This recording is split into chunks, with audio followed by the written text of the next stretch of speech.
เคยสงสัยไหมว่าทำไมบางคนขยันแทบตายทำงานหลังขดหลังแข็งแต่เงินทองกลับไหลออกเหมือนน้ำรั่วชีวิตติดขัดเหมือนมีอะไรมาฉุดรั้งไว้โดยเฉพาะช่วงเวลาที่พระอาทิตย์กำลังจะลับขอบฟ้าเนี่ยมันมีกำแพงกั้นโชคลาภที่เราเผลอสร้างขึ้นมาเองโดยไม่รู้ตัวนะลูกนะโบราณท่านว่าไว้ว่าช่วงเวลาผีตากผ้าอ้อมหรือช่วงโผล่เพลนี่แหละคือจุดเปลี่ยนของดวงชะตาใครทำดีก็ได้ดีใครทำพลาดชีวิตก็นิ่งสนิทวันนี้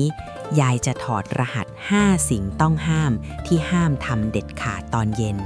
ถ้าไม่อยากให้กระเป๋าแห้งและชีวิตอับเฉาฟังยายให้ดีนะลูกหลานเรื่องนี้ไม่ใช่แค่เรื่องงมงายแต่มันคือวิชาชีวิตที่ตกทอดกันมาเพื่อรักษาความมั่งคั่งและพลังงานในตัวเราอาถรรพ์แสงสนธยาและการหลับไหลที่ขโมยโชคลาภนั่งลงก่อนลูกหลานฟังเสียงจิ้งหรีดเรไรที่มันเริ่มร้องระงมสิแสงสีส้มแดงที่ฉาบทั่วท้องฟ้านั่นแหละที่คนโบราณเขาเรียกว่าผีตากผ้าอ้อม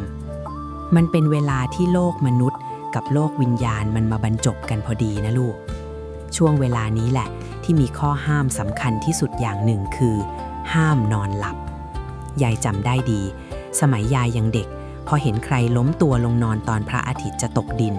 ยายทวดจะรีบเดินมาปลุกทันทีท่านบอกว่าการนอนช่วงนี้มันคือการนอนทับโชคทำไมถึงเป็นอย่างนั้นล่ะลูกหลานลองนึกดูนะในทางความเชื่อเขาว่าช่วงรอยต่อของวันพลังงานหยินและหยางมันกำลังผลัดเปลี่ยนแสงสีส้มแดงนั้นเปรียบเสมือนไฟที่กำลังเผาผลาญพลังงานชีวิตหากเราหลับไปในช่วงนี้จิตของเราจะอ่อนแอที่สุดวิญญาณอาจจะเตลิดเปิดเปิง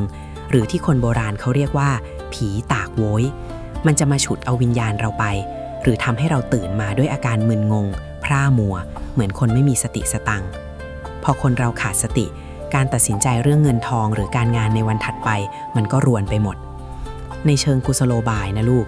ช่วงเย็นคือช่วงที่ครอบครัวควรจะกลับมารวมตัวกันเตรียมกับข้าวกับปลาพูดคุยถามสารทุกข์สุขดิบถ้าลูกหลานเอาแต่นอนหลับในเวลานี้งานการก็ไม่ได้ทำบ้านเรือนก็ไม่ได้ดูแลความเป็นสิริมงคลมันจะเข้าบ้านได้อย่างไร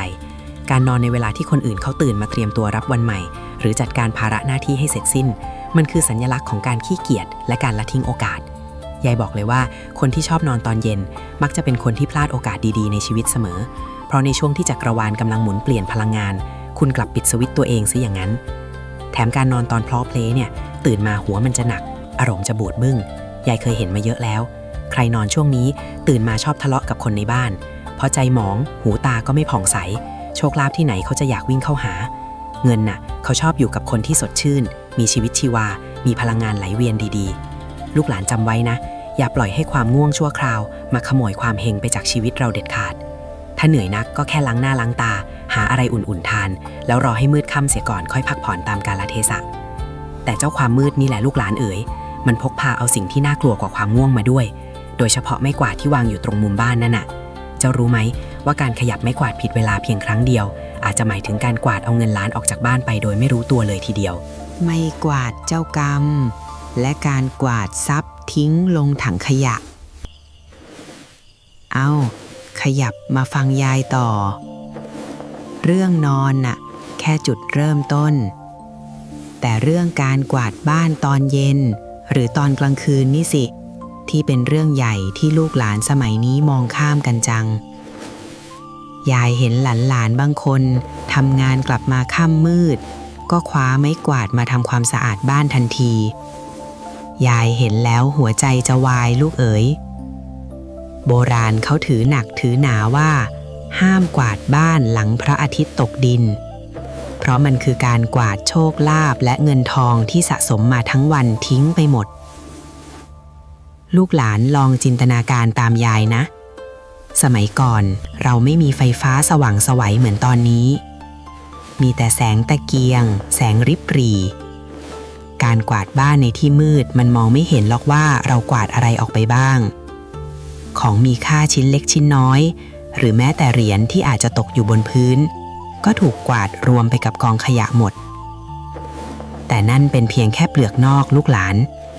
ความหมายที่แท้จริงมันลึกซึ้งกว่านั้นในทางพลังงานนะลูกบ้านคือที่สถิตของเทวดาคุ้มครองและเจ้าที่เจ้าทาง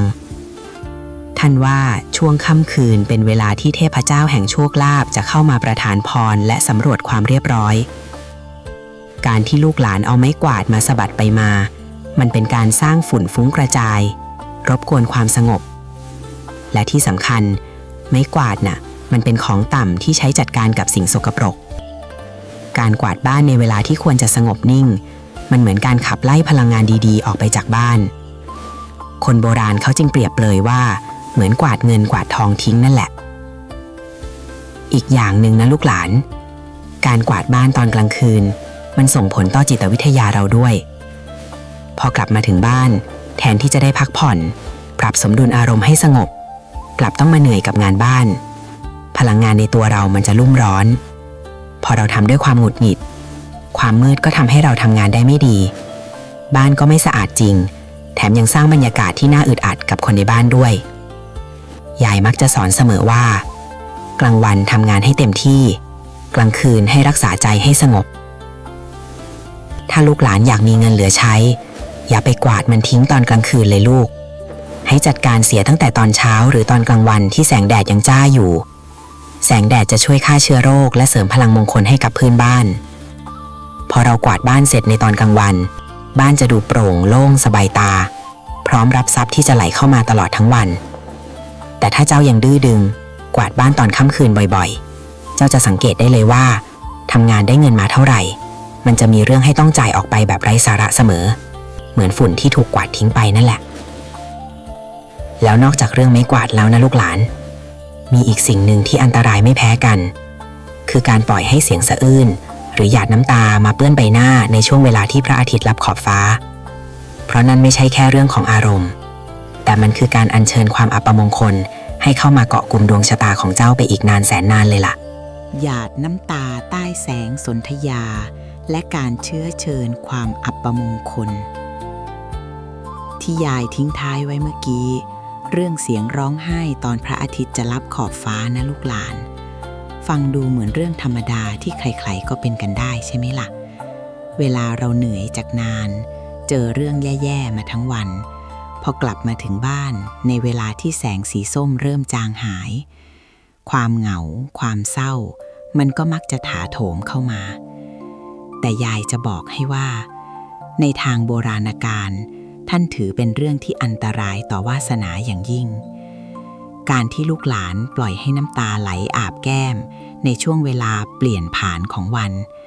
มันคือการเปิดประตูรับความหม่นหมองให้เข้ามาสถิตในดวงชะตาแบบถาวรเลยเชียวนาทำไมถึงเป็นอย่างนั้นเหรอหรือลองฟังคำยายนะในทางจิตวิญญาณคนโบราณเชื่อว่าช่วงเวลาโผล่เพลเป็นช่วงที่ขวัญของคนเราอ่อนแอที่สุด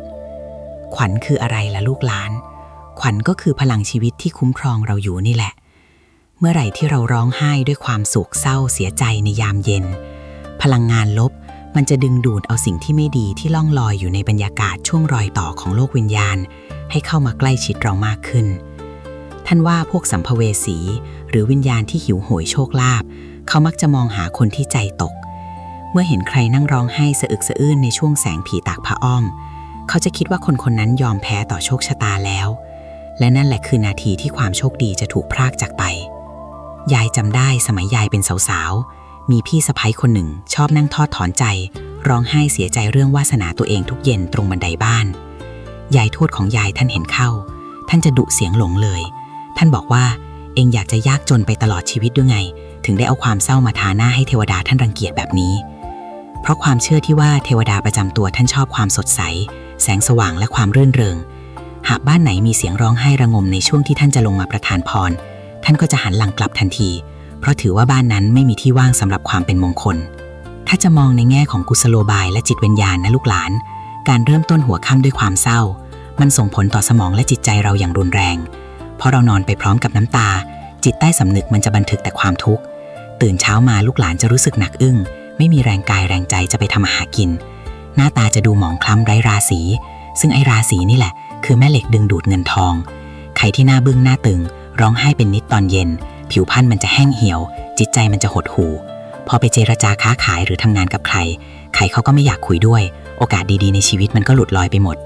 คนโบราณท่านถึงสอนว่าต่อให้จะเหนื่อยแค่ไหนพอถึงเวลาเย็นให้ล้างหน้าล้างตาให้สดชื่นยิ้มให้กับกระจกยิ้มให้กับคนรอบข้างพยายามสร้างบรรยากาศในบ้านให้มีความสุขที่สุดถ้ามันอัดขั้นนักก็ให้ไปร้องตอนอื่นแต่ห้ามเด็ดขาดในช่วงที่พระอาทิตย์กำลังตกดินเพราะมันคือการสาปแช่งดวงชะตาตัวเองให้จมดิ่งลงในเหวแห่งความลำบาก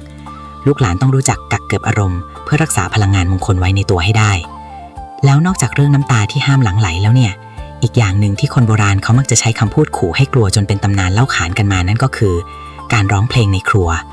โดยเฉพาะพวกสาวๆหรือหนุ่มๆที่ชอบทำกับข้าวไปทำเพลงไปในช่วงเย็นๆค่ำๆเจ้ารู้ไหมว่าคำขู่ที่ว่าจะได้ผัวแก่หรือเมียแก่น่ะมันมีเบื้องหลังที่ลึกซึ้งและน่าขนลุกกว่านั้นหลายเท่าตัวนักเสียงเพลงในครัว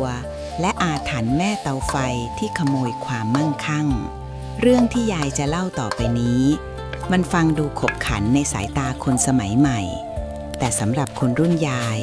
มันคือคำเตือนที่ต้องจำใส่สมองไว้เลยโบราณท่านว่าห้ามร้องเพลงในครัวตอนเย็นโดยเฉพาะเวลาที่กำลังปรุงอาหารอยู่บนเตาคำพูดติดปากที่เขามักจะใช้ขู่กันคือใครร้องเพลงในครัวจะได้แฟนรุ่นปู่รุ่นย่าหรือได้ผัวแก่เมียแก่ฟังดูเหมือนเรื่องล้อเล่นใช่ไหมล่ะแต่จริงๆแล้วมันเป็นอุบายที่มีความลึกซึ้งทั้งในแง่ของความปลอดภัยและการรักษาเงินทองอย่างที่สุดเลยล่ะลูกหลานก่อนอื่นลูกหลานต้องเข้าใจก่อนว่า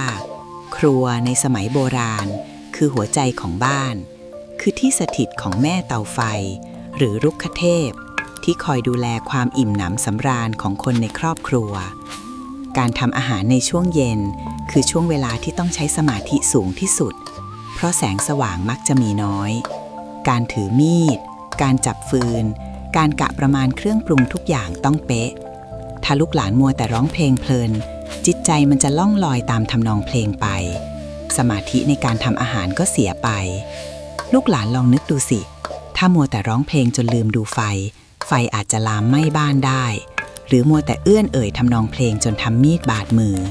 เลือดตกยางออกในเวลาเย็นนี่ถือเป็นเรื่องอัปมงคลอย่างยิ่งเพราะเลือดคือพลังชีวิตที่ไหลออกไปทิ้งขว้างแถมการทำอาหารด้วยความไม่ระมัดระวังรสชาติอาหารก็จะเสียไปพริกแกงอาจจะเค็มเกินไปหรือกับข้าวไหม้จนกินไม่ได้นั่นแหละคือการเสียทรัพย์โดยใช่เหตุเพราะของกินของใช้ในสมัยก่อนมันหายากและมีค่ามาก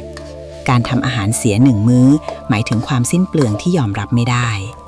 แต่ที่ลึกไปกว่านั้นนะลูกหลานคำว่าได้ผัวแก่หรือเมียแก่จริงๆแล้วมันเป็นคำเปรียบเปรยถึงความลำบากในอนาคตเพราะคนโบราณมองว่าการเป็นคนจิตใจวอกแวกไม่รู้จักกาลเทศะทำอะไรไม่ตั้งใจมักจะนำพาชีวิตไปสู่จุดที่ต้องเหนื่อยยากลำบากกายภายหลังการร้องเพลงในครัวทำให้ละอองน้ำลายกระเด็นลงไปในอาหารซึ่งในทางสุขอนามัยมันแย่มากคนที่กินเข้าไปอาจจะเจ็บป่วยพอคนในบ้านป่วยเงินทองที่หามาได้ก็ต้องเอาไปรักษากันหมดสุดท้ายชีวิตก็ขัดสนเงินทองขาดมืออีกอย่างนะลูกแม่เต่าไฟท่านชอบความสงบและการเคารพยำเกรงครัวคือสถานที่ศักดิ์สิทธิ์ที่หล่อเลี้ยงชีวิตการทำเล่นเต้นกินหรือร้องเพลงเสียงดังมันเป็นการแสดงความไม่เคารพต่อสิ่งศักดิ์สิทธิ์ที่ดูแลอาหารการกินท่านว่าถ้าทำแบบนี้บ่อยๆเทพเจ้าแห่งความสมบูรณ์จะเดินออกจากบ้านไปเหลือไว้เพียงความฝืดเคืองทำมาหากินไม่ขึ้นหยิบจับอะไรก็เป็นเงินเป็นทองยากเย็นไปหมดย่าอยากให้ลูกหลานมองเห็นความจริงว่าการมีสมาธิในทุกย่างก้าวของชีวิตคือหัวใจของความรวยคนที่ทำอะไรด้วยความตั้งใจแม้แต่การหั่นผักการเจียวไข่ในช่วงเย็นจะเป็นคนที่ละเอียดรอบคอบในการใช้ชีวิตและการบริหารเงินทองความประณีตในครัวจะนำไปสู่ความประณีตในการเก็บออมและลงทุนจำไว้ว่าความประมาทเพียงนิดเดียวท่ามกลางเสียงเพลงอาจจะนำมาซึ่งความสูญเสียครั้งใหญ่แต่ถ้าลูกหลานคิดว่าการร้องเพลงในครัวมันอันตรายแล้วล่ะก็ยังมีอีกสิ่งหนึ่งที่คนโบราณห้ามขาดเลยในช่วงหัวค่ำนั่นก็คือการตัดเล็บหรือการจัดการกับสิ่งตกแต่งร่างกายที่ดูเหมือนจะเล็กน้อยแต่เชื่อไหมว่ามันเกี่ยวพันกับอายุไขและถุงเงินถุงทองของเราอย่างไม่น่าเชื่อใครที่ชอบตัดเล็บตอนดึกๆนี่แหละคือการตัดทางไหลของเงินให้ขาดสะบั้นลงอย่างช้าๆปลายนิ้วที่ขาดสะบั้นความลับของธาตุทั้ง4ในยามค่ำคืนเห็นไหมลูกหลาน แค่เรื่องกวาดบ้านกับเรื่องร้องเพลงในครัวยายยังเล่าความในได้ยืดยาวขนาดนั้นเพราะโบราณท่านไม่ได้ห้ามแบบไม่มีปี่มีขลุ่ยหรอกทุกอย่างมันมีรากฐานมาจากความรักและความปรารถนาดีของบรรพบุรุษทั้งนั้นทีนี้ขยับเข้ามาใกล้ๆยายอีกนิดเพราะเรื่องที่5ที่ยายจะบอกเนี่ยมันเป็นเรื่องที่ลูกหลานสมัยนี้ทำกันจนเป็นปกติแต่มันกลับเป็นตัวตัดโชคที่รุนแรงที่สุดอย่างหนึ่งนั่นก็คือการตัดเล็บตอนกลางคืนลูกหลานเอ๋ยลองนึกภาพตามยายนะในสมัยที่ยังไม่มีไฟฟ้าสว่างไสวแสงแดดคือพลังงานที่บริสุทธิ์ที่สุดเมื่อพระอาทิตย์ลับขอบฟ้าไปแล้วความมืดมิดจะปกคลุมไปทั่วเล็บของคนเราเนี่ยโบราณท่านถือเป็นส่วนหนึ่งของธาตุดินที่งอกออกมาจากร่างกายและมันเป็นจุดรวมของเส้นประสาทและพลังงานชีวิตที่ละเอียดอ่อนมากการที่ลูกหลานหยิบกรรไกรหรือของมีคมขึ้นมาตัดเล็บในยามค่ำคืนที่แสงสว่างไม่เพียงพอท่านว่ามันคือการตัดอายุและตัดโชคลาภให้สั้นลงทำไมถึงว่าอย่างนั้นนะหรือในทางความเชื่อทางจิตวิญญาณเล็บและผมเป็นส่วนที่เก็บกักขวัญและพลังงานของร่างกายเอาไว้การตัดส่วนใดส่วนหนึ่งออกจากร่างกายในเวลาที่วิญญาณธาตุและสิ่งลี้ลับกำลังออกหากิน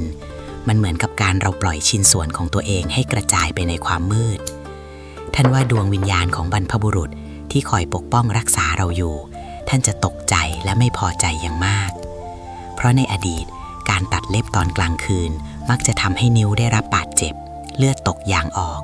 ซึ่งเลือดในเวลาค่ำคืนคือสิ่งที่ดึงดูดอัปมงคลและสัมภเวสีให้เข้ามาใกล้ตัวเรายายเคยเห็นมานักต่อนักแล้วลูกหลานบางคนชอบเอาเล็บมาตัดเล่นๆตอนดูทีวีหรือตอนคุยกันตอนกลางคืนพอตัดเสร็จเศษเล็บมันก็กระเด็นหายไปในมุมมืดของบ้านเจ้ารู้ไหมว่านั่นคือการทิ้งรอยเท้าให้สิ่งไม่ดีตามมาหาเราได้ง่ายขึ้นโบราณท่านถึงขู่ไว้ว่าถ้าตัดเล็บตอนกลางคืนวิญญาณบรรพบุรุษจะอยู่ไม่เป็นสุขเพราะท่านเป็นห่วงลูกหลานว่าจะเสียเลือดเสียเนื้อหรืออาจจะเจ็บไข้ได้ป่วยโดยใช่เหตุเนื่องจากในเล็บมันมีสิ่งสกปรกสะสมอยู่มากหากตัดแล้วกระเด็นไปโดนของกินหรือไปฝังอยู่ในที่ที่ไม่ควรมันจะกลายเป็นบ่อเกิดของโรคภัยไข้เจ็บในแง่ของความมั่งคั่งและเงินทองนะลูกหลานการตัดเล็บคือการตกแต่งร่างกายให้ดูดีซึ่งควรจะทำในเวลาที่มีสติสัมปชัญญะครบถ้วนและมีแสงสว่างส่องถึงคนที่ตัดเล็บตอนกลางคืนมักจะเป็นคนที่มีนิสัยผัดวันประกันพรุ่งคือตอนกลางวันที่มีแสงสว่างไม่ยอมทำแต่มักจะมาทำเอาตอนที่ควรพักผ่อนนิสัยแบบนี้แหละลูกที่จะทำให้ชีวิตลำบากเพราะมันแสดงถึงความไม่จัดสรรเวลาให้ถูกต้อง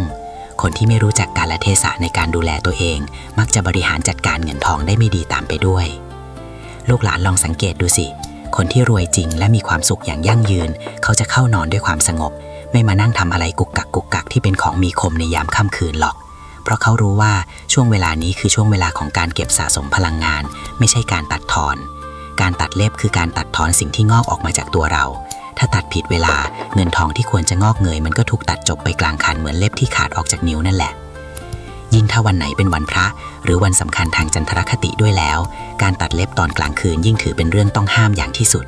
เพราะมันคือการรบกวนกระแสพลังงานธาตุในร่างกายที่กำลังจูนเข้ากับดวงจันทร์ลูกหลานจะสังเกตได้เลยว่าถ้าตัดเล็บตอนกลางคืนบ่อยๆสุขภาพจิตจะเริ่มไม่อยู่กับร่องกับรอยขี้หลงขี้ลืมและที่สำคัญคือกระเป๋ารั่วเพราะสมาธิมันถูกทำลายด้วยความรีบร้อนในที่มืดแต่เจ้ารู้อะไรไหมลูกหลานเรื่องการตัดเล็บนะมันแค่เรื่องของร่างกายภายนอกเท่านั้นนะแต่มันยังมีอีกสิ่งหนึ่งที่ลึกซึ้งกว่านั้นและคนโบราณท่านห้ามขาดเลยในช่วงเย็นจนถึงมืดนั่นก็คือการพูดจาในเชิงอัปมงคลหรือการกล่าวถึงสิ่งที่เรามองไม่เห็นเพราะคำพูดในยามเย็นมันมีน้ำหนักมากกว่าคำพูดในเวลาอื่นหลายเท่านักวาจาสนธยาและการเปิดประตูรับวิญญาณแห่งความยากจน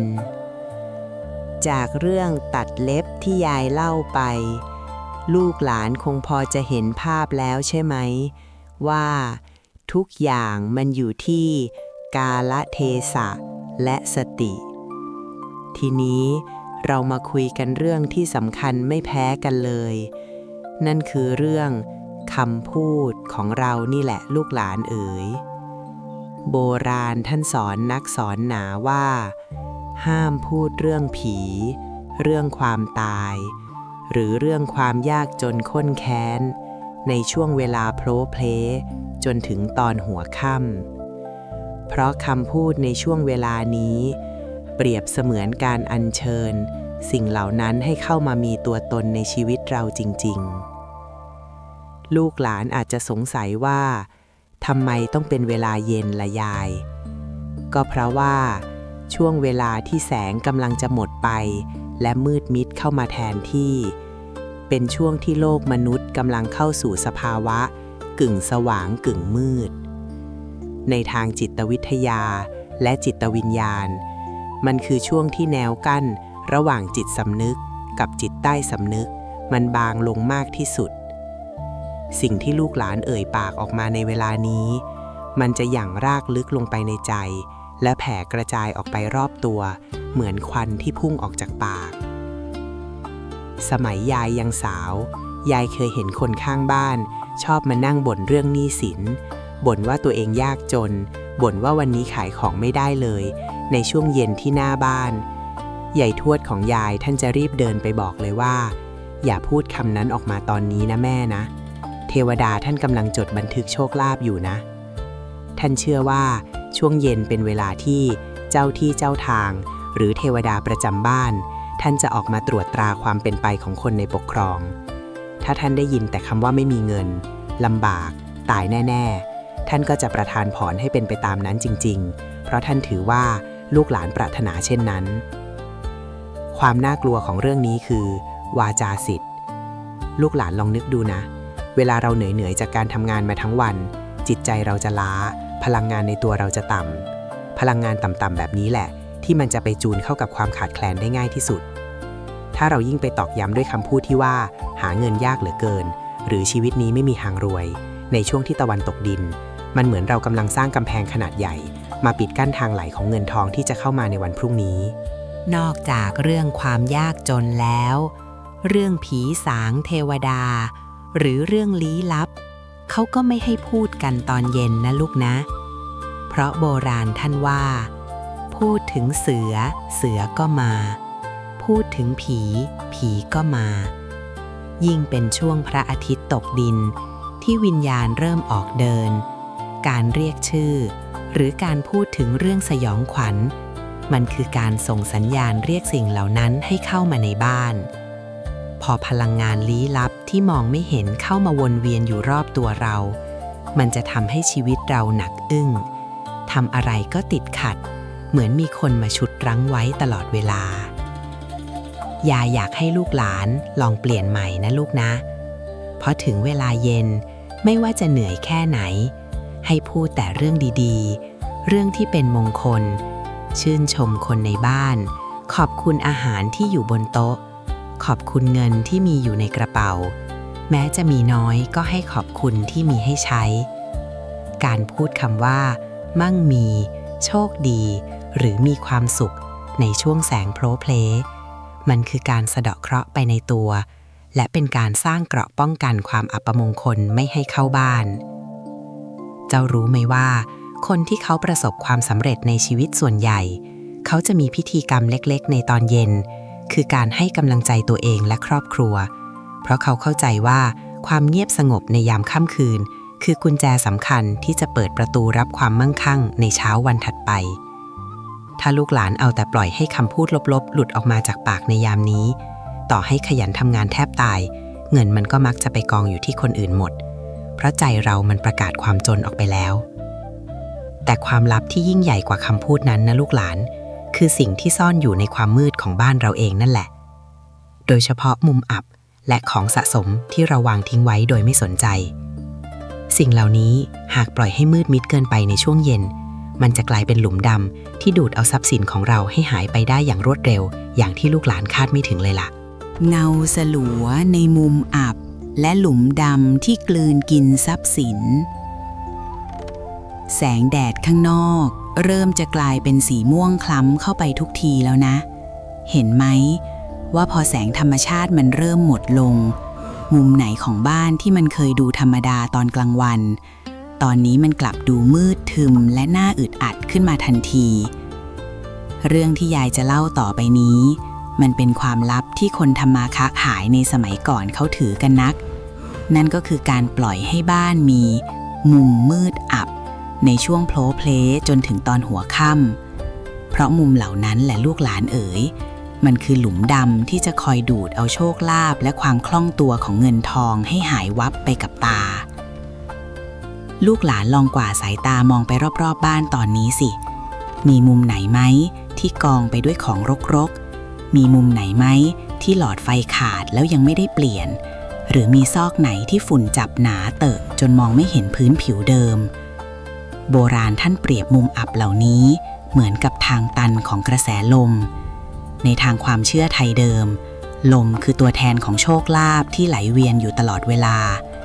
เมื่อไหร่ที่บ้านของลูกหลานรกรุงรังและมืดมิดในช่วงที่โลกกำลังผลัดเปลี่ยนพลังงานจากกลางวันเป็นกลางคืน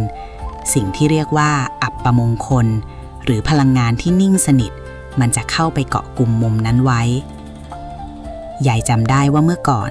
บ้านไม้สมัยเก่าเขาจะมีใต้ถุนมีห้องเก็บของที่มืดตื้อยายทั่วจะย้ำเสมอว่าพอมืดค่ำลงไปอย่าได้ปล่อยให้มุมเหล่านั้นมืดมิดจนมองไม่เห็นอะไร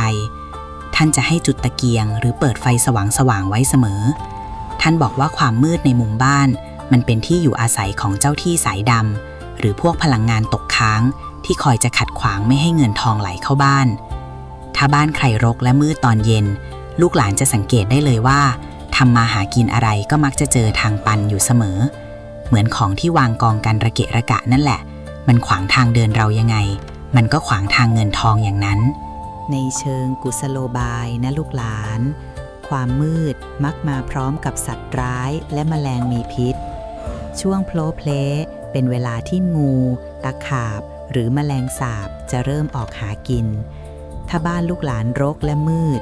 มุมเหล่านั้นก็คือรังของพวกมันการปล่อยให้บ้านมืดอับจึงไม่ใช่แค่เรื่องของโชคลาภแต่มันคือเรื่องความปลอดภัยของคนในครอบครัวด้วยพอลูกหลานต้องมาเจ็บป่วยเพราะโดนสัตว์เหล่านี้กัดต่อยเงินทองที่หามาได้ยากเย็นก็ต้องเอาไปจ่ายค่าหมอค่ายานี่แหละที่เขาเรียกว่าเคราะห์ซ้ำกรรมซัดจากความละเลยของตัวเราเองยิ่งไปกว่านั้นนะลูกความมืดในใจคนเรามันมักจะขยายตัวตามความมืดของสภาพแวดล้อมถ้าลูกหลานกลับมาบ้านแล้วเจอแต่ความมืดเจอแต่ของรกๆที่วางเกะกะจิตใจมันจะหดหู่และขี้เกียจโดยไม่รู้ตัวพอเราขี้เกียจพลังในการสร้างสรรค์งานในวันพรุ่งนี้มันก็หายไปหมดอยากให้ลูกหลานลองลุกขึ้นมาจัดมุมบ้านให้โปร่งเปิดหน้าต่างรับลมในช่วงเย็นแต่อย่าเปิดทิ้งไว้จนมืดล่ะเดี๋ยวสิ่งที่ไม่อยากให้เข้าจะเข้ามาและที่สำคัญคือต้องมีแสงสว่างส่องถึงทุกซอกทุกมุมความสว่างในยามเย็นคือการประกาศอาณาเขตของความเจริญใครที่บ้านสว่างไสวจิตใจก็ผ่องใสตามไปด้วยเงินทองเขาก็ชอบที่สว่างนะลูกนะเขาไม่ชอบไปแอบอยู่ในที่มืดหรอกลองจัดบ้านให้สะอาดตาในตอนเย็นดูสิแล้วลูกหลานจะรู้สึกได้เลยว่าอารมณ์ในการอยากจะเก็บออมหรืออยากจะหาลู่ทางทำมากินใหม่ๆมันจะผุดขึ้นมาเองอย่างน่าประหลาดแต่คำเตือนเรื่องความมืดและมุมอับน่ะยังเป็นเพียงแค่เรื่องในบ้านนะลูกหลานมีอีกที่หนึ่งที่เป็นจุดชี้เป็นชี้ตายของดวงชะตาเลยนั่นก็คือธรณีประตูจะรู้ไหมว่าการนั่งคาธรณีประตูหรือการวางของเกะกะหน้าประตูบ้านในช่วงที่พระอาทิตย์ตกดินมันคือการปิดประตูใส่หน้าเทวดาแห่งโชคลาภอย่างจังเลยล่ะธรณีประตูและกำแพงกั้นวาสนาที่มองไม่เห็นฟังยายนะลูกหลานเรื่องธรณีประตูเนี่ยเป็นเรื่องใหญ่ที่คนสมัยนี้ลืมกันไปหมดแล้วประตูบ้านไม่ได้เป็นแค่ทางเข้าออกของคนเท่านั้นนะ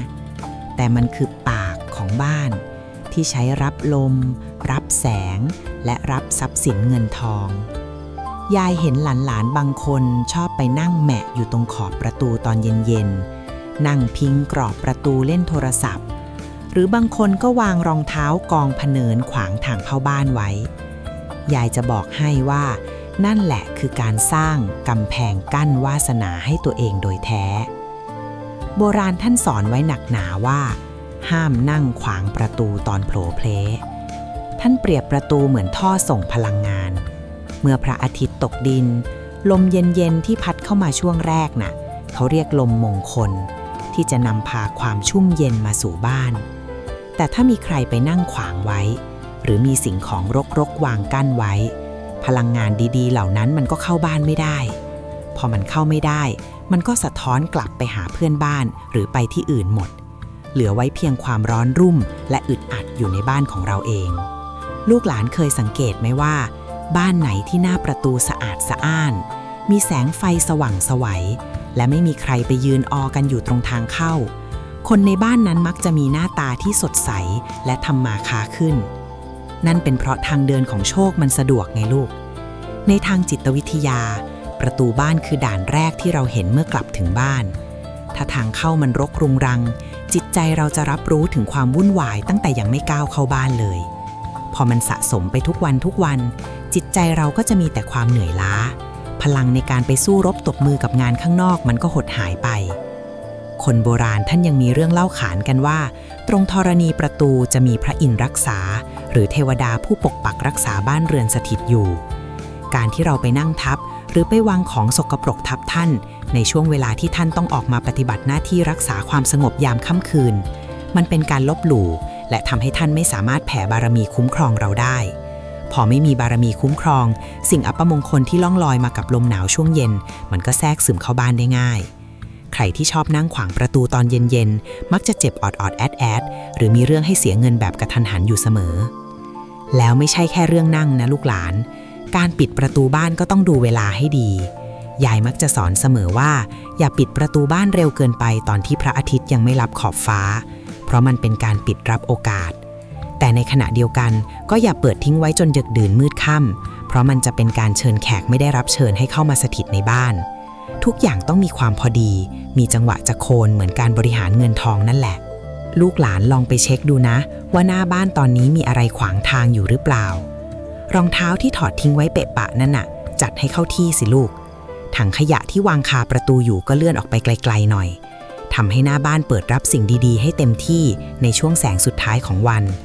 แล้วลูกหลานจะเห็นความเปลี่ยนแปลงว่าทำไมจู่ๆถึงมีคนหยิบยื่นโอกาสดีๆมาให้หรือทำไมเงินทองที่เคยติดขัดมันเริ่มจะไหลลื่นขึ้นมาเสียอย่างนั้นแต่อย่าเพิ่งชะล่าใจไปนะลูกเมื่อประตูบ้านสะอาดแล้วแสงไฟสว่างแล้วยังมีอีกสิ่งหนึ่งที่ซ่อนอยู่ในบ้านและมันทำหน้าที่สะท้อนภาพลักษณ์รวมถึงดวงชะตาของลูกหลานได้ชัดเจนที่สุดนั่นก็คือกระจกเงาเจ้ารู้ไหมว่ากระจกเงาที่วางผิดที่หรือกระจกที่สกปรกมัวหมองในช่วงเย็น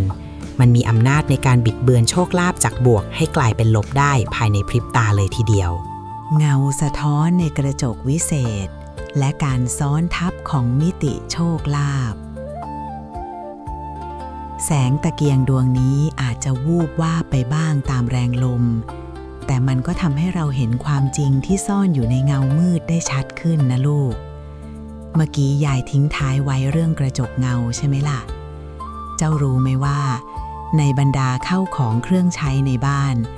กระจกเนี่ยแหละคือสิ่งที่มีพลังลึกลับและน่ากลัวที่สุดโดยเฉพาะในช่วงเวลาที่พระอาทิตย์ลับขอบฟ้าไปแล้ว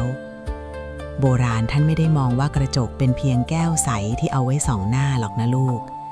แต่ท่านมองว่ามันคือประตูมิติที่เชื่อมระหว่างโลกที่เราเห็นกับโลกแห่งพลังงานที่ซ่อนอยู่ลองนึกภาพตามยายนะในยามกลางวันที่แสงแดดจ้ากระจกจะทำหน้าที่สะท้อนแสงสว่างกระจายความรุ่งโรจน์ไปทั่วห้องแต่พอถึงเวลาเย็นที่แสงเริ่มสลัวพลังของกระจกจะเปลี่ยนไปทันทีหากลูกหลานปล่อยให้กระจกในบ้านขุ่นมัวมีคราบสกปรกหรือวางอยู่ในตำแหน่งที่สะท้อนมุมอับหรือกองขยะในเวลาโพลเพลสิ่งที่เกิดขึ้นคือกระจกจะทำการทวีคูณพลังงานลบเหล่านั้นให้เข้มข้นขึ้นเป็น2 เท่าเจ้ารู้ไหมว่าทำไมคนโบราณถึงห้ามมีกระจกตรงปลายเตียงหรือกระจกที่หันหน้าเข้าหาประตูบ้านในช่วงกลางคืนนั่นก็เพราะกระจกมีคุณสมบัติในการผลักดันและสะท้อนกลับถ้าลูกหลานวางกระจกหันหน้าเข้าหาประตูบ้านพอกระแสเงินทองหรือโชคลาภที่เขามักจะลอยมากับลมเย็นยามค่ำคืนพยายามจะเข้าบ้านพอไปปะทะกับกระจกเข้าพลังเหล่านั้นก็จะถูกสะท้อนกลับออกไปหาเพื่อนบ้านหรือไหลไปที่อื่นหมดเลยนะสิลูกกลายเป็นว่าเราอุตส่าห์เปิดประตูรับทรัพย์แต่ดันเอากระจกไปขวางทางไว้เสียอย่างนั้นแล้วชีวิตมันจะเหลืออะไรให้เก็บออมและลูกหลานเอ่ย ยิ่งไปกว่านั้นนะ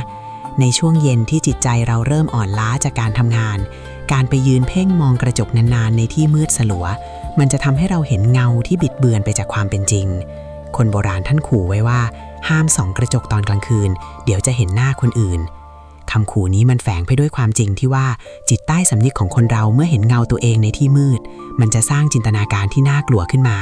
ทำให้เราเกิดความวิตกกังวลใจสั่นนอนไม่หลับพอร่างกายนอนไม่พอสติปัญญาก็ทู่ลงวันรุ่งขึ้นจะไปคิดอ่านแผนงานหรือเจรจาธุรกิจที่ไหนมันจะไปรุ่งละลูกความจนมันก็วิ่งเข้าหาคนใจฝ่อแบบนี้นี่แหละยายจำได้ว่าสมัยก่อนเวลาลูกหลานจะนอนยายทวดจะเอาผ้าขาวมาคลุมกระจกโต๊ะเครื่องแป้งไว้เสมอท่านบอกว่าเพื่อให้วิญญาณเราได้พักผ่อนอย่างเต็มที่ไม่ต้องพะวงกับการสะท้อนของพลังงานที่วิ่งไปมาในห้องตลอดคืน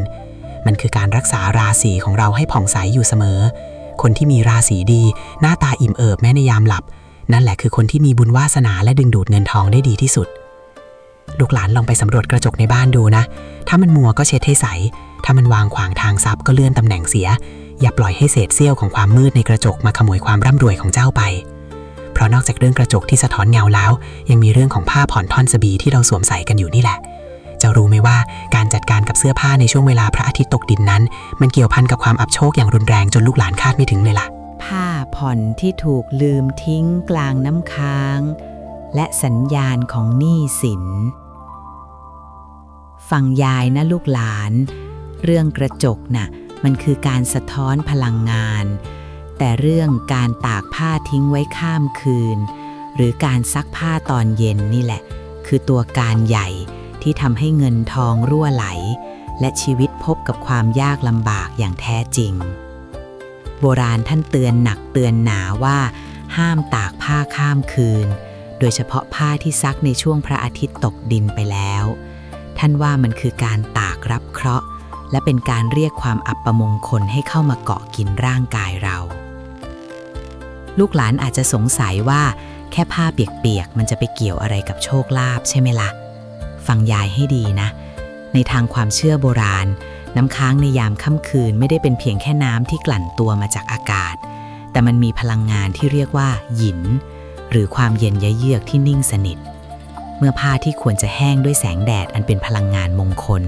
กลับต้องไปชุ่มโชกอยู่กลางน้ำค้างและลมหนาวในช่วงเย็นถึงมืดมันจะกลายเป็นที่เกาะกลุ่มของสิ่งอัปมงคลและเชื้อโรคที่มองไม่เห็นคนโบราณท่านเปรียบเสื้อผ้าเหมือนกับเปลือกของร่างกายถ้าเปลือกของเราหมองคล้ำและชื้นแฉะไปด้วยพลังงานที่ไม่ดีเวลาเราสวมใส่เข้าไปพลังงานเหล่านั้นก็จะซึมเข้าสู่ผิวหนังทำให้เราเจ็บป่วยได้ง่ายคนที่เจ็บป่วยอดๆแอดๆย่อมไม่มีกระจิตกระใจจะไปทำมาหาเลี้ยงชีพเงินทองที่สะสมไว้ก็ต้องหมดไปกับค่าหยุกยานี่คือความหมายที่ซ่อนอยู่ของคำว่าชีวิตลำบากและมีอีกเรื่องที่น่าขนลุกนะลูกหลานท่านว่าในช่วงเวลาเย็นถึงค่ำเป็นเวลาที่พวกสัมภเวสีหรือวิญญาณที่ไม่มีที่อยู่อาศัยเขาจะออกมาหากินหากเขาเห็นผ้าตากทิ้งไว้สลัวๆเขาจะมาใช้ผ้าเหล่านั้นเป็นที่พักพิงหรือเอามาเช็ดถูร่างกายที่เต็มไปด้วยสิ่งสกปรกทางวิญญาณพอเราเอาผ้านั้นมาใส่มันก็เหมือนเราไปรับเอาเศษเสี้ยวของความทุกข์และความยากจนของวิญญาณเหล่านั้นมาไว้กับตัวลูกหลานเคยสังเกตไหมว่าบางช่วงชีวิตเราทำไมมันถึงรู้สึกหนักบ่าหนักตัวทำอะไรก็ติดขัดเหมือนมีใครมาถ่วงไว้ลองหันไปดูซิว่าเราชอบตากผ้าทิ้งไว้กลางแจ้งตอนเย็นบ่อยๆหรือเปล่าในทางจิตวิญญาณการใช้ชีวิตนะลูกการปล่อยผ้าทิ้งไว้ให้เปียกน้ำค้างมันแสดงถึงความไม่เอาฐานและความขี้เกียจของคนในบ้านคนที่รวยและเจริญมักจะเป็นคนที่วางแผนชีวิตได้ดีเขาจะจัดการงานบ้านให้เสร็จสิ้นในขณะที่มีแสงแดดเพื่อให้บ้านเรือนและเสื้อผ้าสะอาดหอมฟุ้งพลังความหอมและความสะอาดนี่แหละที่เป็นตัวดึงดูดโชคลาภและเทวดาให้เข้ามาคุ้มครองบ้านไหนที่ผ้าตากระเกะระกะความค้างลมในยามค่ำคืนบ้านนั้นมักจะมีแต่ความอับเฉาและหนี้สินพอกพูนยิ่งถ้าเป็นผ้าถุงหรือกางเกงชั้นในนะลูกหลานยิ่งต้องระวังเป็นพิเศษห้ามเด็ดขาดที่จะให้โดนน้ำค้างช่วงโผล่เพลเพราะนั่นคือส่วนที่ปิดบังสิ่งสำคัญที่สุดของร่างกายหากได้รับพลังงานลบเข้าไปวาสนาบารมีของคนคนนั้นจะตกต่ำลงอย่างรวดเร็วทำงานเท่าไหร่เงินก็ไม่เหลือเก็บเท่าไหร่ก็มีเรื่องให้จ่ายออกเพราะฉะนั้นนะลูกหลานเอ๋ยก่อนที่พระอาทิตย์จะลับขอบฟ้าไปให้รีบเก็บผ้าเข้าบ้านให้เรียบร้อยอย่าปล่อยให้ผ้าเหล่านั้นไปรับน้ำตาจากท้องฟ้าเลยและไม่ใช่แค่เรื่องเสื้อผ้านะที่ต้องจัดการให้เสร็จก่อนมืดยังมีเรื่องของกระเป๋าสตางค์และการหยิบยืมเงินทองในช่วงหัวค่ำที่ถือเป็นจุดตายของการสูญเสียทรัพย์สินที่กู้กลับคืนมาได้ยากที่สุดเลยทีเดียวอาถรรพ์การควักเงินในยามนกเข้ารังและรอยรั่วของกระเป๋าสตางค์ เรื่องเสื้อผ้าที่ยายเล่าไปในตอนที่แล้วน่ะ มันคือเรื่องของการป้องกันภัยภายนอกไม่ให้เข้าสู่ตัว แต่เรื่องที่ยายจะขยี้ให้ฟังตอนนี้ มันคือเรื่องของรากเหง้าความมั่งคั่งโดยตรงเลยล่ะ นั่นก็คือเรื่องกระเป๋าสตางค์และการใช้เงินในช่วงที่พระอาทิตย์กำลังจะลาลับขอบฟ้า โบราณท่านถือหนักถือหนาเลยนะว่า ห้ามให้ใครหยิบยืมเงิน หรือห้ามควักเงินก้อนใหญ่ออกจากกระเป๋าในช่วงพล้อเพลเพราะมันคือการทำลายขวัญถุงของตัวเองอย่างรุนแรงที่สุด ลูกหลานลองนึกถึงภาพธรรมชาตินะลูก ในช่วงเย็นนกกาจะบินกลับรัง สัตว์ป่าจะกลับเข้าสู่ที่พ้นภัย ทุกอย่างในโลกกำลังไหลกลับเข้าที่เพื่อพักผ่อนและสะสมพลังงาน เงินทองก็เช่นกันลูกหลานเอ๋ยมันมีชีวิตมีจิตวิญญาณของมัน โบราณท่านเปรียบเงินทองเหมือนกระแสไหลของน้ำเมื่อถึงเวลาเย็นที่ทุกอย่างควรจะนิ่งและกลับเข้ารัง แต่ลูกหลานกลับไปเปิดกระเป๋าควักเงินออกไปให้คนอื่น หรือไปจ่ายในสิ่งที่ไม่จำเป็น มันคือการสวนกระแสธรรมชาติอย่างรุนแรงท่านว่ามันคือการไล่เงินออกจากรังใหญ่จำได้แม่นเลยสมัยยายยังสาวมีคนมาขอยืมเงินใหญ่ทวดตอนตะวันจะตกดินใหญ่ทวดท่านปฏิเสธเสียงแข็งเลยนะท่านบอกว่าจะยากจะดีอย่างไรพ้นเพลานี้ไปข้าก็ไม่ควักเงินให้ใครทั้งนั้นไม่ใช่ว่าท่านใจดำนะลูกแต่ท่านสอนว่าการให้เงินออกไปในช่วงที่โชคลาภกำลังจะปิดประตูรับมันคือการตัดทางไหลเข้าของเงินในวันพรุ่งนี้ใครที่ชอบจ่ายเงินสเปะสปะตอนเย็นหรือใครมาขอหยิบขอยืมก็ใจอ่อนให้ไปในช่วงนี้ลูกหลานจะสังเกตได้เลยว่าเงินในกระเป๋ามันจะอยู่ไม่ติดเหมือนมันมีปีกบินหนีเราไปตลอดเวลาได้มาเท่าไหร่ก็มีเรื่องให้ต้องควักออกในเวลาที่ไม่สมควรเสมอในแง่ของจิตวิทยาและวิถีชีวิตนะลูกช่วงเย็นเป็นช่วงที่คนเรามักจะเหนื่อยล้าสติสัมปชัญญะในการตัดสินใจมันจะต่ำกว่าตอนเช้าพอลูกหลานควักเงินจ่ายอะไรในช่วงนี้มักจะเป็นการซื้อด้วยอารมณ์มากกว่าเหตุผลหรือถ้าให้คนยืมเงินช่วงนี้มักจะเป็นการตัดสินใจด้วยความเกรงใจหรือความรำคาญใจซึ่งผลที่ตามมาคือเรามักจะไม่ได้เงินคืนเพราะเราเริ่มการเจรจาด้วยพลังงานที่อ่อนแรงพลังของเงินที่ไหลออกไปในช่วงที่โลกมืดสลัวมันมักจะหายไปในความมืดมิดนั้นจริงๆยิ่งไปกว่านั้นนะลูกหลานการเปิดกระเป๋าสตางค์อวดเงินทองหรือมานั่งนับเงินสดๆในช่วงโพลเพลริมหน้าต่างหรือนอกบ้านยิ่งเป็นเรื่องต้องห้ามเพราะมันเป็นการล่อตาล่อใจทั้งคนและสิ่งที่มองไม่เห็นโบราณท่านว่าในช่วงเปลี่ยนผ่านของวันสิ่งศักดิ์สิทธิ์ที่ดูแลทรัพย์สินท่านจะพักผ่อน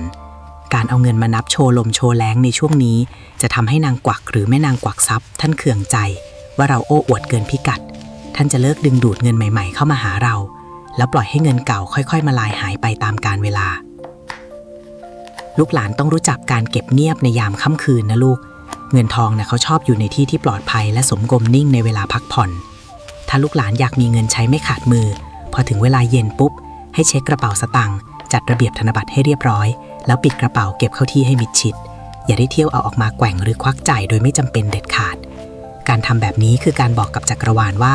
ข้าพเจ้ารู้จักรักษาทรัพย์และพร้อมที่จะรับทรัพย์ใหม่ในเช้าวันพรุ่งนี้แต่พูดเรื่องเงินทองออกจากกระเป๋าแล้วยายก็นึกขึ้นได้ว่ามันยังมีอีกอย่างหนึ่งนะที่คนโบราณเขาถือว่าเป็นการเทโชคทิ้งอย่างถาวรเลยนั่นคือการจัดการกับสิ่งปฏิกูลหรือขยะในบ้านในช่วงเย็นนั่นเองเจ้ารู้ไหมว่าการหิ้วถังขยะออกจากบ้านตอนตะวันตกดินมันไม่ต่างอะไรกับการหิ้วความเฮงไปโยนทิ้งลงหลุมเลยนะลูกหลานทั้งขยะเจ้ากรรมและการเททิ้งซึ่งวาสนาในเงามืดฟังยายต่อให้ดีนะลูกหลานเรื่องเงินทองที่ยายเล่าไปเมื่อครู่มันเกี่ยวกับการรักษาทรัพย์ที่มือเราจับต้องได้แต่เรื่องการทิ้งขยะตอนเย็นหรือตอนกลางคืนนี่สิมันคือเรื่องของการรักษาพลังงานสำรองของชีวิตโบราณท่านสั่งสอนนักสั่งสอนหนาว่าห้ามเอาขยะไปทิ้งนอกบ้านหลังพระอาทิตย์ตกดินเพราะขยะในความหมายของคนโบราณไม่ได้เป็นเพียงแค่เศษสิ่งของที่ใช้ไม่ได้แล้วแต่มันคือเศษเสี้ยวของพลังงานในบ้านที่สะสมมาทั้งวันลูกหลานลองนึกภาพตามยายนะ ในสมัยก่อนบ้านแต่ละหลังจะมีขวัญบ้านขวัญเรือนคุ้มครองอยู่การที่เราใช้ชีวิตอยู่ในบ้านทั้งทำกับข้าวทั้งพูดคุยพลังงานเหล่านี้มันแฝงอยู่ในทุกสิ่งที่อยู่ในบ้านแม้แต่ขยะที่เกิดจากการกินการใช้การเอาขยะออกไปทิ้งในที่มืดมันเหมือนกับการที่เราเอาส่วนหนึ่งของบ้านไปโยนทิ้งในที่ที่ไม่มีแสงสว่างปกป้องท่านว่าเทวดาที่ดูแลความมั่งคั่งท่านจะมองว่าเราเป็นคนทิ้งขว้างวาสนาและไม่รู้จักถนอมสิ่งที่เหลืออยู่ยายเคยถามยายทวดว่ายายจ๋าขยะมันเหม็นนะทำไมไม่ให้ทิ้งล่ะยายทวดท่านตอบว่าความเหม็นมันแก้ได้ด้วยการปิดฝาให้มิดชิดแต่ความจนที่เกิดจากการทิ้งโชคตอนกลางคืนน่ะมันแก้ยากกว่านะลูกท่านอธิบายว่าการเปิดประตูบ้านเพื่อหิ้วของเสียออกไปทิ้งในเวลาที่วิญญาณกำลังออกหากิน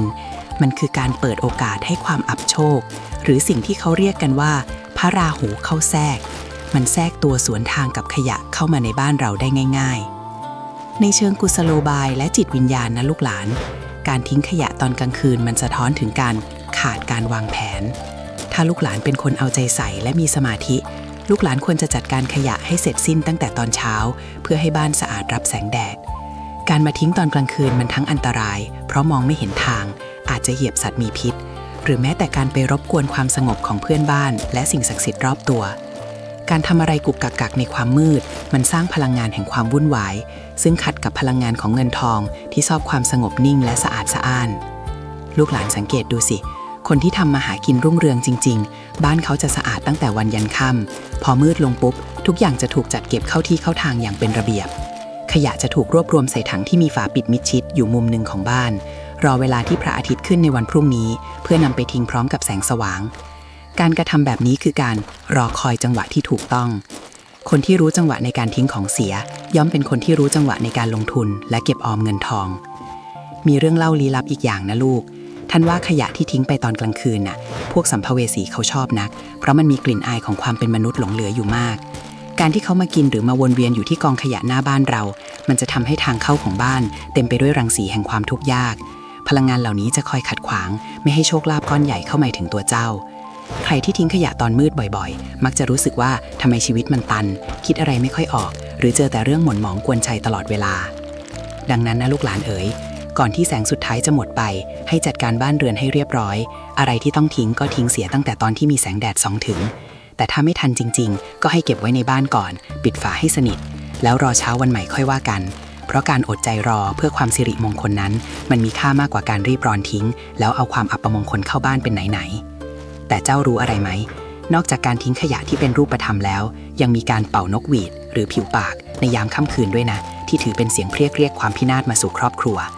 เรื่องนี้มันไม่ได้แค่เรื่องเสียงรบกวนนะลูกแต่มันคือการเขย่าขวัญสันประสาทของเทพเจ้าเลยล่ะเสียงเรียกจากความมืดและวิชาเรียกโชคร้ายผ่านการผิวปากขยับเข้ามาใกล้ๆยายอีกนิดสิลูกหลานแสงไฟจากตะเกียงมันเริ่มริบหรี่ลงทุกทีเหมือนกับสมาธิของคนเราที่มักจะเตลิดเปิดเปิงไปกับเสียงรอบข้างในยามค่ำคืนเรื่องที่ยายทิ้งท้ายไว้เมื่อกี้เรื่องการผิวปากหรือการเป่านกหวีดในยามค่ำคืนเนี่ยนะลูกหลานเอ๋ยสำหรับคนรุ่นยายมันไม่ใช่แค่เรื่องการทำเสียงดังรบกวนชาวบ้านแต่มันคือการส่งสัญญาณเรียกสิ่งที่เรามองไม่เห็นให้เข้ามาประชิดตัวและที่น่ากลัวกว่านั้นคือมันคือการเป่าเอาโชคลาภให้ปลิวหายไปกับสายลมเย็นยามค่ำคืนลูกหลานลองนึกภาพตามยายนะในสมัยโบราณที่ป่าเขายังครึ้มและบ้านเรือนยังห่างไกลกันเสียงผิวปากมันคือรหัสลับที่พรานป่าใช้สื่อสารกับวิญญาณป่าหรือใช้เรียกพวกพ้องในยามวิกาลแต่เมื่อเรานำมาทำในบ้านในช่วงเวลาโพลเพลจนถึงดึกดื่นท่านว่ามันเป็นการทำลายความสงบของเจ้าที่เสียงแหลมสูงที่บาดลึกเข้าไปในความเงียบมันจะไปขัดจังหวะการพักผ่อนของเทวดาที่คุ้มครองบ้านเรือนเมื่อท่านไม่พอใจท่านก็จะถอนบารมีออกไปชั่วครู่และในวินาทีที่เกราะคุ้มครองหายไปนั่นแหละลูก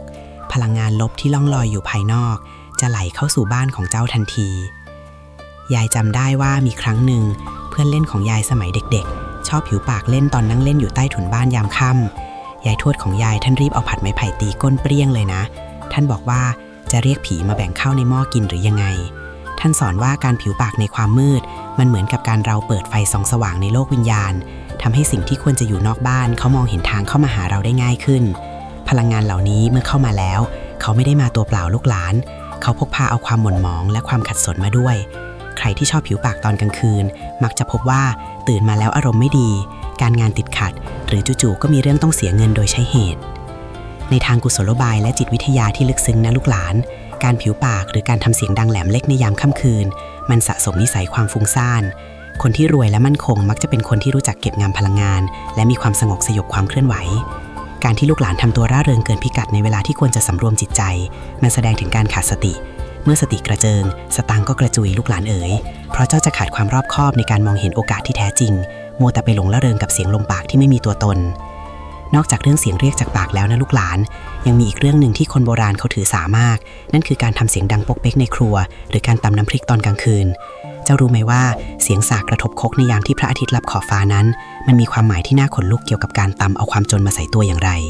เอานั่งฟังต่ออย่าเพิ่งลุกไปไหนเรื่องเสียงในครัวนี่แหละที่ลูกหลานหลายคนมองข้ามเพราะคิดว่าก็แค่ทำกับข้าวหิวมื้อดึกจะไปผิดอะไรใช่ไหมลูกแต่โบราณท่านสอนไว้ชัดเจนว่าห้ามตำน้ำพริกหรือทำเสียงดังในครัวหลังพระอาทิตย์ตกดินหากจำเป็นจริงๆท่านให้เอาผ้ามารองก้นครกเพื่อไม่ให้เกิดเสียงดังสะท้อนไปถึงหูคนภายนอกหรือสิ่งศักดิ์สิทธิ์ที่ปกปักรักษาเตาไฟทำไมถึงต้องเคร่งครัดขนาดนั้นน่ะหรือในทางความเชื่อไทยเดิมแม่โพธิ์ศพและแม่เตาไฟท่านเป็นเทพนารีที่รักความสะอาดและความเงียบสงัดในช่วงกลางคืน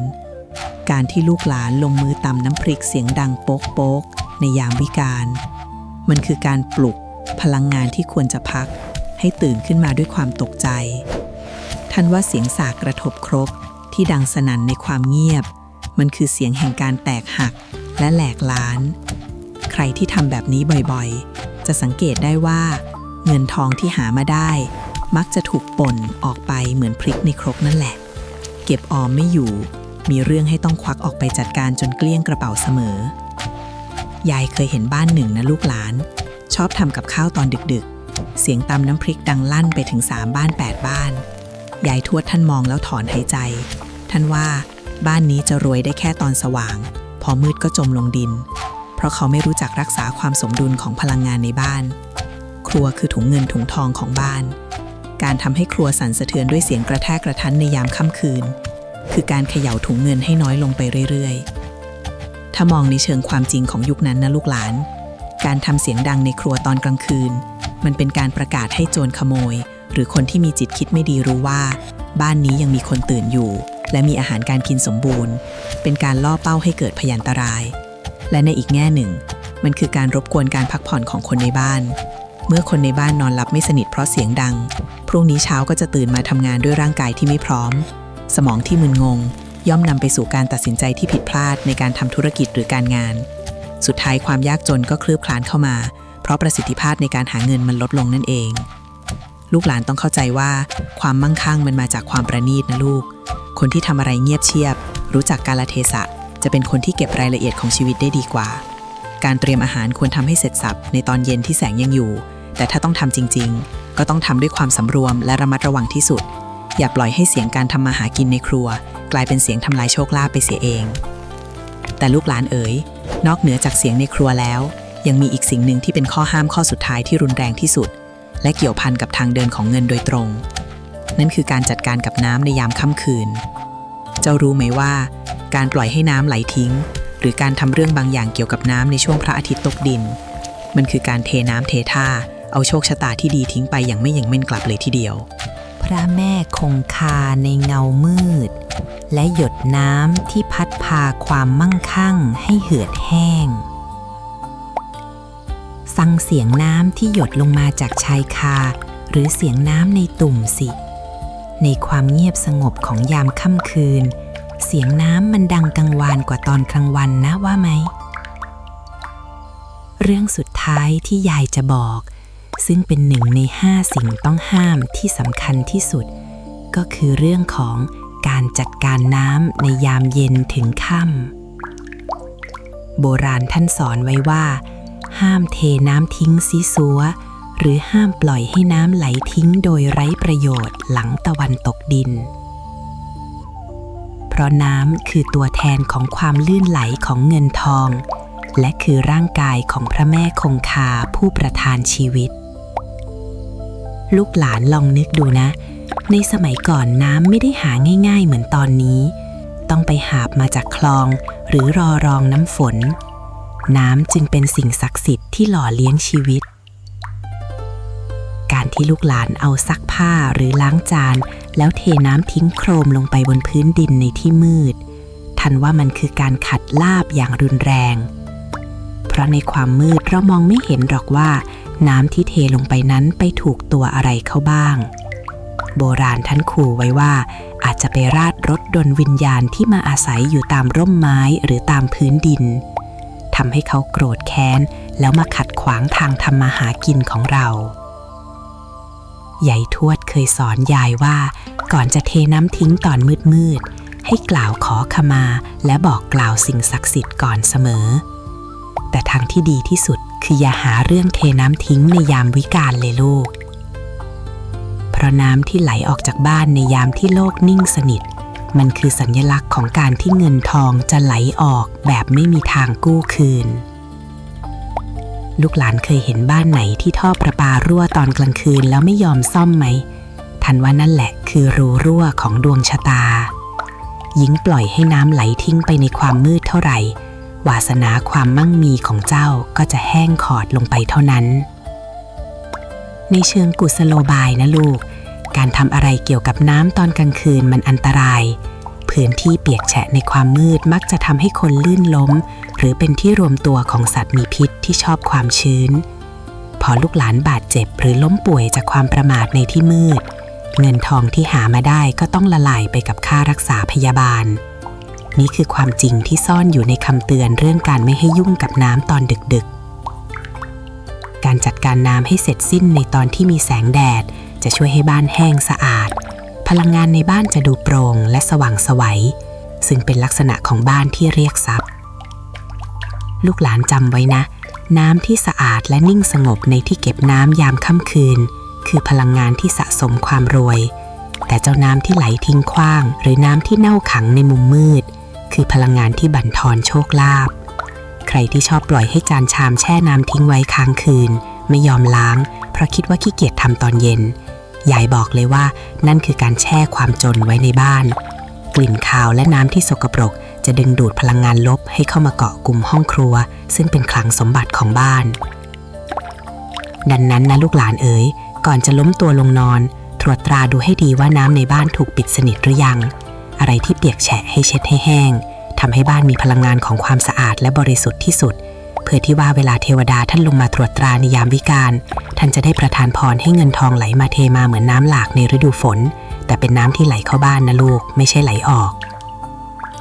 แต่การจะมีน้ำที่เป็นมงคลและเรียกทรัพย์ได้นั้นน้ำนั้นต้องไม่ใช่แค่น้ำธรรมดาแต่มันต้องเป็นน้ำที่บริสุทธิ์จริงๆทั้งทางกายภาพและทางพลังงานเพราะน้ำที่สะอาดจะนำพามาซึ่งสุขภาพที่แข็งแรงและจิตใจที่แจ่มใสซึ่งนั่นแหละคือต้นทุนที่ยิ่งใหญ่ที่สุดในการสร้างความรวยที่ยั่งยืนต้นน้ำแห่งชีวิตและความลับของสุขภาพที่มั่งคั่งเมื่อกี้ยายบอกว่าน้ำคือตัวแทนของเงินทองใช่ไหมล่ะแต่น้ำจะให้โชคได้จริงมันต้องเป็นน้ำที่ใสสะอาดเท่านั้นนะลูกในสมัยโบราณเราอาจจะใช้สารส้มแกว่งน้ำในตุ่มเพื่อให้ตกตะกอนแต่ในยุคนี้ที่สิ่งสกปรกมันมองไม่เห็นด้วยตาเปล่าทั้งเชื้อโรคและสารปนเปื้อนมันแฝงมากับน้ำที่เราต้องกินต้องใช้ทุกวันยายจะบอกความลับให้ว่าคนที่จะรวยและมีวาสนาดีได้ร่างกายต้องดีก่อนลูกหลานเอ๋ยถ้าลูกหลานกินน้ำที่ไม่สะอาดเข้าไปสะสมความเจ็บป่วยไว้ในตัว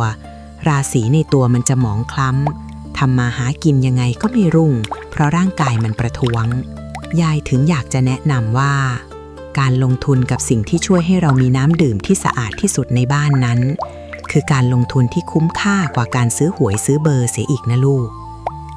การมีเครื่องกรองน้ำที่มีระบบกรองที่ละเอียดและสามารถฆ่าเชื้อโรคได้อย่างหมดจดติดบ้านไว้เนี่ยมันไม่ได้มีไว้เพื่อความสะดวกสบายอย่างเดียวหรอกนะแต่มันคือการสร้างน้ำมนต์แห่งชีวิตให้คนในครอบครัวได้ดื่มกินทุกวันลองนึกดูสิลูกหลานถ้าเราต้องเสียเงินไปกับการซื้อน้ำขวดทุกวันเงินที่รั่วไหลไปวันละนิดวันละหน่อยนั่นแหละคือรูรั่วของกระเป๋าเงินที่ยายบอกไปแต่ถ้าเรามีอุปกรณ์ที่สามารถเปลี่ยนน้ำธรรมดาให้กลายเป็นน้ำที่บริสุทธิ์เทียบเท่ากับน้ำจากต้นน้ำธรรมชาติได้ที่บ้านเราจะประหยัดเงินไปได้มหาศาลแถมยังไม่ต้องเสี่ยงกับสารปนเปื้อนจากพลาสติกหรือสิ่งสกปรกที่อาจจะหลุดลอดมาสินค้านี้จะช่วยแก้ปัญหาเรื่องสุขภาพที่กวนใจทำให้ลูกหลานไม่ต้องเสียเงินเข้าโรงพยาบาลบ่อยๆและยังช่วยลดภาระค่าใช้จ่ายที่ไม่จำเป็นในระยะยาวได้เป็นอย่างดีเมื่อเราดื่มน้ำที่สะอาดจิตใจเราจะผ่องใสสมองจะปลอดโปร่งพอสมองดีเราก็คิดอ่านการค้าได้ว่องไวเจรจาอะไรก็ประสบความสำเร็จนี่แหละคือการสร้างโชคลาภจากในภายนอกที่แท้จริงยายเห็นมาเยอะแล้วบ้านไหนที่ให้ความสำคัญกับคุณภาพของน้ำดื่มบ้านนั้นมักจะมีลูกหลานที่ฉลาดเฉลียวและผู้ใหญ่ที่อายุยืนยาวมีแรงไปหาเงินหาทองเข้าบ้านได้อีกนานแสนนานการดูแลเรื่องน้ำในบ้านจึงเป็นการสะเดาะเคราะห์และเสริมดวงไปในตัวนะลูกหลานอย่าปล่อยให้ความงกเพียงเล็กน้อยมาทำลายสุขภาพรวมของคนในบ้านการเลือกใช้เทคโนโลยีที่ทันสมัยมาช่วยดูแลความสะอาดของน้ำคือการปรับตัวตามยุคสมัยโดยยังรักษาแก่นของความเชื่อโบราณเรื่องการบูชาพระแม่คงคาผ่านการรักษาความสะอาดของน้ำนั่นเองพอเราจัดการเรื่องน้ำที่เป็นปัจจัยพื้นฐานได้ดีแล้วพลังงานความมั่งคั่งอื่นๆมันก็จะไหลตามมาเองเหมือนสายน้ำที่ไร้สิ่งกีดขวางอยากให้ลูกหลานลองสังเกตดูนะว่าหลังจากที่เราเริ่มใส่ใจกับหยดน้ำทุกหยดที่เข้าสู่ร่างกายชีวิตและหน้าที่การงานของเราจะเปลี่ยนไปในทางที่ดีขึ้นอย่างไม่น่าเชื่อเลยล่ะหลานรักของยายเอ๋ยตลอดเวลาที่เรานั่งคุยกันมาจนตะวันลับขอบฟ้าและความมืดมิดเข้ามาปกคลุมแบบนี้ยายหวังว่าสิ่งที่ยายเล่ามาทั้งหมดทั้ง5ข้อห้ามและกุศโลบายต่างๆจะซึมซับเข้าไปในใจของลูกหลานนะเรื่องพวกนี้ไม่ใช่เรื่องงมงายที่แต่งขึ้นมาขู่ให้กลัวแต่เป็นวิชาชีวิตที่คนโบราณท่านกลั่นกรองมาจากประสบการณ์หลายชั่วอายุคนเพื่อให้ลูกหลานรู้จักการใช้ชีวิตอย่างมีสติมีระเบียบและเคารพต่อธรรมชาติและสิ่งศักดิ์สิทธิ์ที่มองไม่เห็นการที่เราไม่นอนตอนเย็นไม่กวาดบ้านตอนค่ำไม่ร้องเพลงในครัวไม่ตัดเล็บในที่มืดและไม่พูดจาอัปมงคลรวมถึงการจัดการน้ำและขยะให้ดีทั้งหมดนี้มันสรุปเหลือเพียงคำเดียวคือการรักษาพลังงานลูกหลานเอ๋ยคนที่จะประสบความสำเร็จและมีเงินทองล้นพ้นคือคนที่มีพลังงานในตัวที่สมดุลและผ่องใสอยู่เสมอช่วงเวลาเย็นคือช่วงเวลาที่สำคัญที่สุดในการปิดงบประมาณพลังงานของแต่ละวันถ้าลูกหลานปิดได้ดีวันพรุ่งนี้เจ้าก็จะมีทุนกำไรไปสร้างชีวิตใหม่อยากให้ลูกหลานลองนำไปปฏิบัติสัก21วันนะลูกแล้วเจ้าจะเห็นความมหัศจรรย์ว่าทำไมจู่ๆชีวิตที่เคยติดขัดมันถึงเริ่มคลี่คลายทำไมเงินทองที่เคยไหลออกมันถึงเริ่มนิ่งและพอกพูนขึ้นความโชคดีไม่ได้มาจากไหนไกลหรอกลูกมันมาจากร่องรอยของการกระทำเล็กๆน้อยๆในบ้านเรานี่แหละถ้าเราทำบ้านให้เป็นวิมานทำใจให้เป็นกุศลความจนมันก็อยู่กับเราไม่นานหรอกวันนี้ยายดีใจเหลือเกินที่ได้เห็นลูกหลานมานั่งล้อมวงฟังเรื่องราวเก่าๆแบบนี้ความรู้เหล่านี้เปรียบเสมือนสมบัติที่ยายอยากมอบให้ก่อนที่ยายจะไม่มีแรงเล่ายายอยากให้ลูกหลานช่วยกันรักษาและส่งต่อเรื่องราวดีๆแบบนี้ต่อไปนะลูกอย่าให้มันเลือนหายไปตามกาลเวลาเพราะในวันที่โลกวุ่นวายคำสอนของคนโบราณนี่แหละจะเป็นเข็มทิศที่ช่วยให้เราไม่หลงทางถ้าลูกหลานเห็นว่าเรื่องที่ยายเล่ามีประโยชน์และอยากจะร่วมเป็นส่วนหนึ่งของการสืบสานภูมิปัญญาและสร้างบุญสัมพันธ์ร่วมกันยายขอเชิญชวนให้ลูกหลานช่วยกันกดติดตามและแบ่งปันเรื่องราวนี้ออกไปให้คนที่ลูกหลานรักได้ฟังกันด้วยนะลูกใครที่มีประสบการณ์หรือเรื่องราวแปลกๆที่เคยเจอกับตัวเองก็ลองคอมเมนต์มาคุยกับยายได้นะยายจะนั่งอ่านทุกข้อความด้วยความเอ็นดูการแบ่งปันสิ่งดีๆให้กันคือการสร้างบารมีอย่างหนึ่งที่จะช่วยหนุนนำให้ชีวิตของเจ้าเจริญรุ่งเรืองยิ่งขึ้นไป ขอให้ผลบุญจากการรับฟังและส่งต่อวิชาชีวิตนี้ จงดลบันดาลให้ลูกหลานทุกคนประสบแต่ความสุข ความเจริญ มีเงินไหลกอง มีทองไหลมา และมีสุขภาพกายใจที่แข็งแรงตลอดไปนะลูกนะ เอาละลูกหลาน ถึงเวลาที่ยายต้องพักผ่อนแล้วล่ะนะ แสงดาวบนฟ้าเริ่มสว่างชัดขึ้นมาแทนที่แสงโพลเพลแล้ว เรื่องราวทั้ง 18 ตอนที่ยายเล่ามานี้ เปรียบเหมือนข้าวปลาอาหารที่ยายปรุงมาให้ด้วยหัวใจยายอยากให้ลูกหลานจดจำไว้ว่า ประวัติศาสตร์และความเชื่อไทยไม่ใช่เรื่องที่ล้าสมัย แต่มันคือรากแก้วที่ทำให้ต้นไม้ใหญ่ที่ชื่อว่าชีวิตของเจ้ามั่นคงไม่โค่นล้มง่ายๆเมื่อเจอพายุแห่งปัญหาคำสอนเรื่องข้อห้ามยามเย็นนี้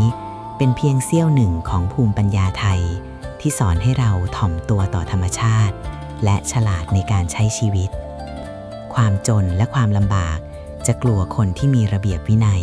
และมีจิตใจที่ละเอียดอ่อนยายขอฝากบ้านเรือนฝากวิถีปฏิบัติและฝากหัวใจของความเป็นไทยไว้ในมือของพวกเจ้าทุกคนด้วยนะลูกหลานอย่าลืมว่าความร่ำรวยที่แท้จริงไม่ใช่แค่ตัวเลขในบัญชีแต่คือการมีชีวิตที่สงบสุขและรายล้อมไปด้วยความกตัญญูรู้คุณสุดท้ายนี้ยายขออาราธนาคุณพระศรีรัตนตรัย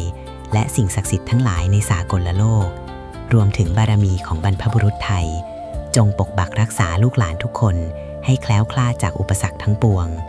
ให้มีปัญญาที่สว่างไสวดุจแสงประทีปและมีความมั่งคั่งที่ยั่งยืนดุจสายน้ำคงคาที่ไม่เคยเหือดแห้งพักผ่อนให้สบายนะลูกหลานพรุ่งนี้เช้าตื่นมาพร้อมกับรอยยิ้มและพลังใจที่เต็มเปี่ยมเพื่อไปคว้าเอาความสำเร็จที่รอเจ้าอยู่ข้างหน้าลาก่อนนะลูกหลานเอ๋ยแล้วพบกันใหม่เมื่อวาสนานำพาเรามาพบกันอีกครั้งในวงสนทนาหน้าบ้านหลังนี้หลับฝันดีนะลูกนะ